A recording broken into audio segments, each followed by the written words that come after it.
فيديونا ما حيكون مثل ما قال بالعنوان. أول يوتيوبر يسوي هاي الفكرة هو قناتي دودو اي.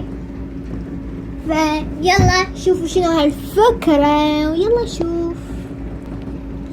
الفكرة هي طبعا نسيت اقولكم هذا الفيديو راح يطول كلش وراح احكي هواية وانا راح استعجل بالحكي. الفكرة هي انه راح اسوي فيديو مشترك ويا كل قناة مشتركة بقناتي، واللي ما عندها قناة عادي يعني ما يعني شلون اسوي فيديو مشترك وياها، بس اللي عندها قناة اسوي وياها فيديو مشترك. والفيديو مشترك انا حنزل فيديو مشترك واحد فقط هو للكل. والمطلوب منكم انه تسوون فيديو مشترك وياي. شنو نوعه؟ هو مشترياتكم للعيد، يعني مو مشتريات العيد، اسفة، انتم مشترياتكم للعيد. فانا باخذكم فانتم لازم تسوون انتم مشترياتكم للعيد. انا راح اعيد الفيديو لان كان كلش ظلمة.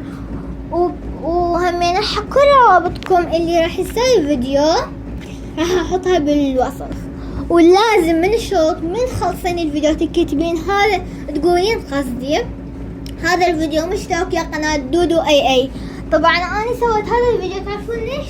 لان باكر عرفات، فاكيد اني راح اصوم. فاللي تشترك تكتب لي بالكومنت، يعني تكتب لي اني راح اشترك، راح اسوي الفيديو باكر او عقبه او اي يوم انتم تقدرون. فمطلوب منكم انه نهاية الفيديو تقولون هذا الفيديو مشترك ويا قناة دودو اي.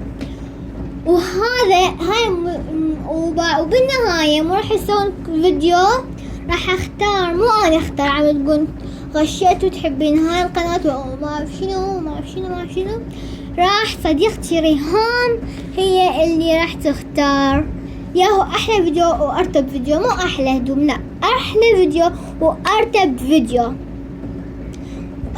فلو هي تختار، لو تسوي هي قرعة وهي تسحب، فاتوقع راح تسوي هي قرعة. وهمين يعني هذا الفيديو هاي الفكرة كلش حلوة. هي اول يوتيوبر تسوي هاي الفكرة.